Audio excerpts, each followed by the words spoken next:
What's up everyone, my name is Zoe Williamson, and in this video we're going to be talking about 10 surprising things that happen when I move to a foreign country. So maybe you're going on a similar journey, you're moving to a new country and you just don't know what to expect. Well, then this video is definitely for you. Let's hop right into it.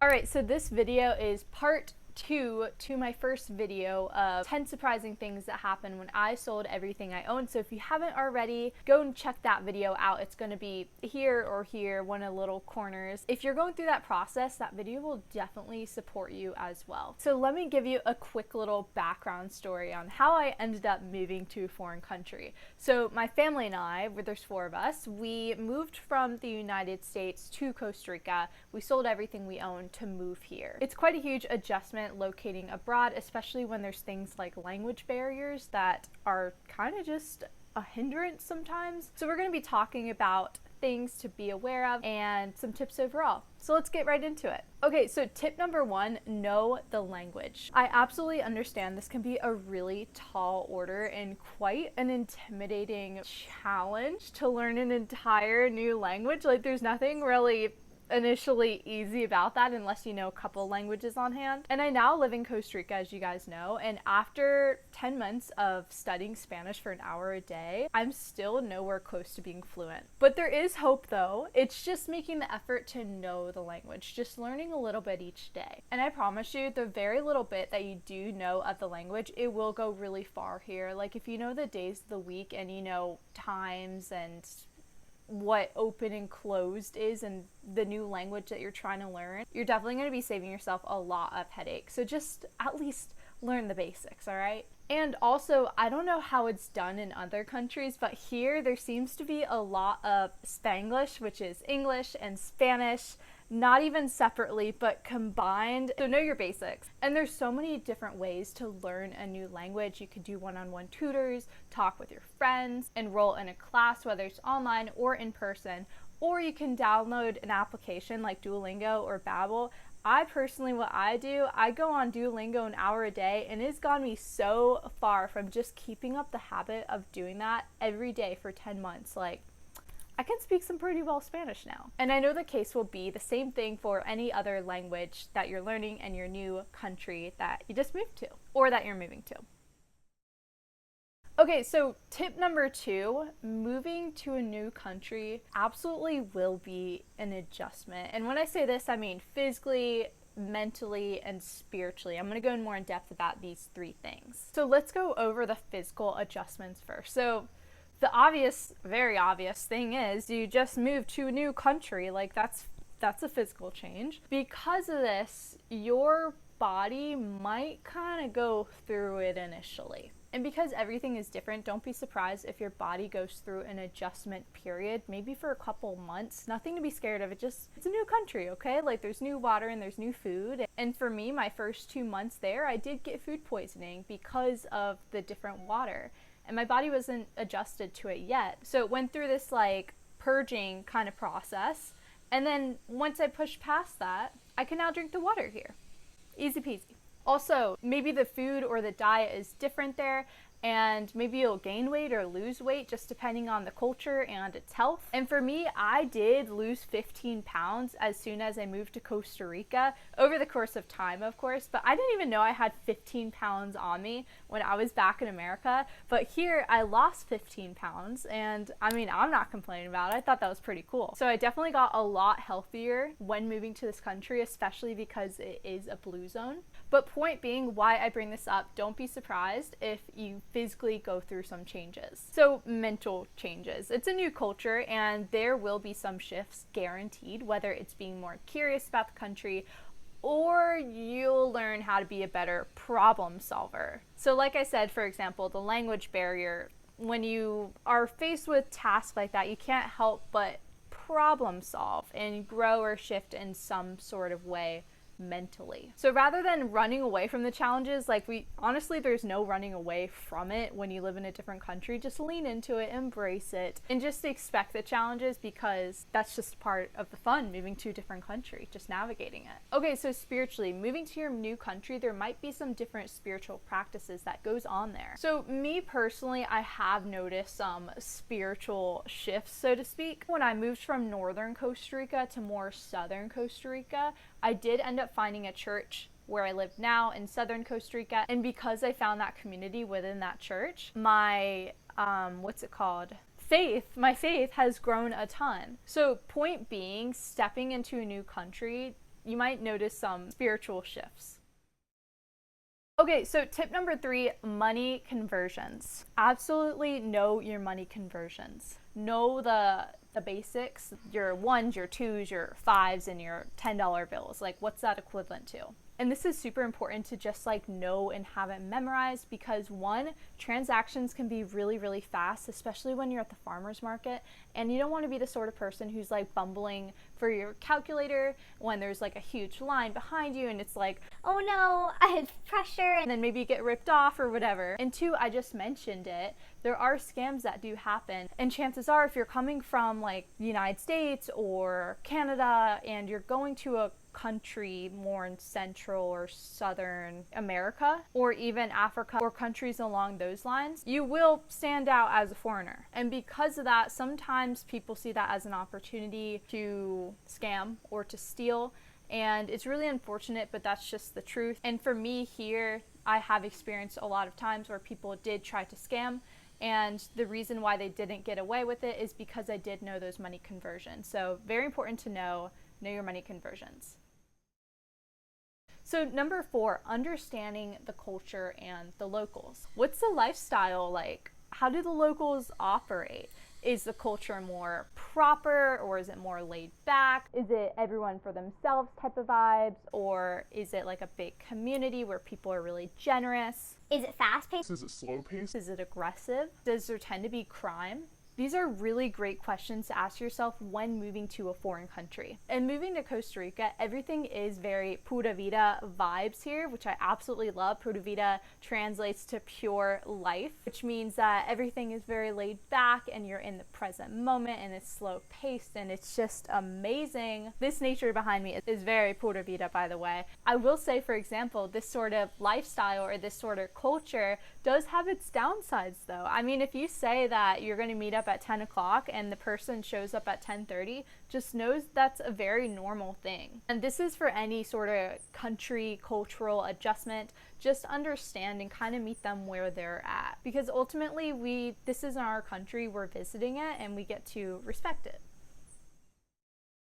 So tip number 5, create trustworthy community. I recommend doing this with both the foreigners, or the expats we call them here in Costa Rica, and the locals, but especially the locals though. The reason why I say the locals is because they know the ins and outs of the country. And also, if anything were to happen, you want to make sure that they have your backs and you have theirs as well. And so, like, for example, if there's a gatekeeper that's protecting the neighborhood or the area that you live in, just being really sweet and like giving them a pastry or a lunch, and just show that you care and that you see that they're working really hard at their job. And if things were to ever go sideways for any reason, you got a good reputation, you got a good relationship with each other, you got trustworthy community. Already moving to a foreign country, let alone, can feel like being on eggshells. So you just want to like have the community foundation already there, so you do feel safe, and just not really think of that aspect of things because it's already dialed. Tip number 6, respect your surroundings. We're living in a new country here, and this means that we work with it, it doesn't work for us. And so I mean, like, be kind to the animals, and Plant some plants. and don't litter, go with the flow of traffic. and don't stop in the middle of the road, which happens way too much here, and I'm going to go into that in a second. And I think you get the point, all right? Just respect your surroundings in the new country that you're living in. But the traffic thing does bring me to my next point, which is tip number 7, know the driving. So the driving situation absolutely could be different country to country, And I recommend just be alert at all times, not just at the beginning, but always. Maybe you're going to a place where it's super rural and there's just like cows and deer all over or something, and it's just the road wide open. Or maybe you're going to a country where people drive on the opposite side of the road and the steering wheel is on the opposite side of the road, which could be an adjustment in itself. Always have your A game on when driving. I put a lot of emphasis on the driving aspect of things because here in Costa Rica, guys, like The driving is wild. it's wild. It's definitely no surprise when a motorcycle just kind of comes up behind you and passes you. A lot of cars just pass you in the middle of the road. Unfortunately, there are a solid bit of accidents that do happen here because of the crazy driving. There's not like stoplights or anything like that around unless you go to a big city. And I've seen it quite a few times where there's like big semi trucks. They just stop in the middle of the highway. They get out of their truck and they walk across the street to grab some juice, like physical orange juice, just like a snack or something, and they're holding up traffic. I don't know about you, but I feel like being alert driving here especially is a very important thing, but really for any country that you're going to. Point number 8, study the weather. So this will absolutely determine what you pack. And maybe if you sold it all like I did, this determines on what you sell or what you keep and bring with you. This will also determine what you buy or what you don't buy for the country that you're going to. So maybe if you're moving to a foreign country, maybe ordering things there just won't be the most accessible thing. So look into the weather beforehand so you can pack accordingly. And knowing the weather could also be linked to how you get around as well. And I know some friends where they have to cross a river in order to get to the main town. And if it rains, the river goes up and they can't get to town, or they can't go back to their house. So maybe they'll determine where you live or how you get around and things of that nature. So absolutely understand the benefits and the complications weather can create in your country that you're moving to. So this is actually linked to my next tip, tip number 9, order outside of your country. So this obviously depends on country to country, but for example, here in Costa Rica, things are really, really hard to order here, and there can even be like up to around a 50% import tax to bring things here. So another way to go about this, my parents have done this only one time before, but we do plan on doing this in the future, is that we got a hotel in the United States and we ordered tons of things over to that hotel. Like I'm talking like 30 boxes of Amazon, unfortunately. And they'll go over there with their big duffel bags. They'll have a good time at the hotel and then come home, fill everything up with those duffel bags.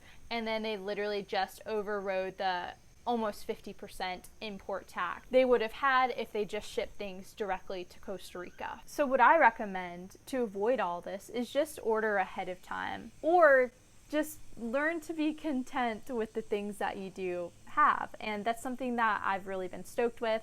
I've just been a lot more content since living in Costa Rica, and the temptation of online shopping isn't as distracting as much because I can't even really order here in the first place unless I want to pay that insane import tax. Another thing that you can do is find a big city within that country that you live in. For us, it's San Jose, and then just take trips there every once in a while. They have a mall in San Jose, and I'm really grateful to be able to get some things there.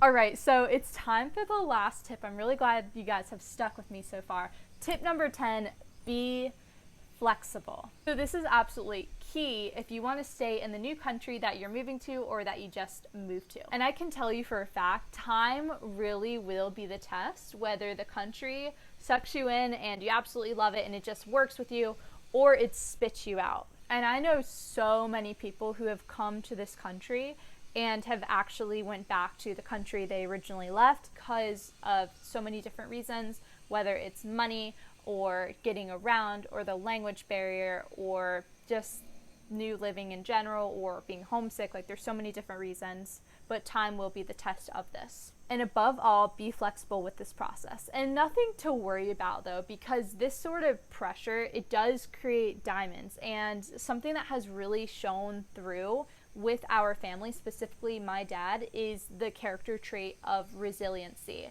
And so getting the vehicles and the residency and learning the language, you can't help but it either work against you and just let it weigh on you, or just learn to be more resilient during those challenges. And it's been really great. We've really grown a lot since we've been here. So be patient and nimble, and if you just stick it out, you will get past the learning curve eventually when going to the new country and just understanding how it operates and getting around it.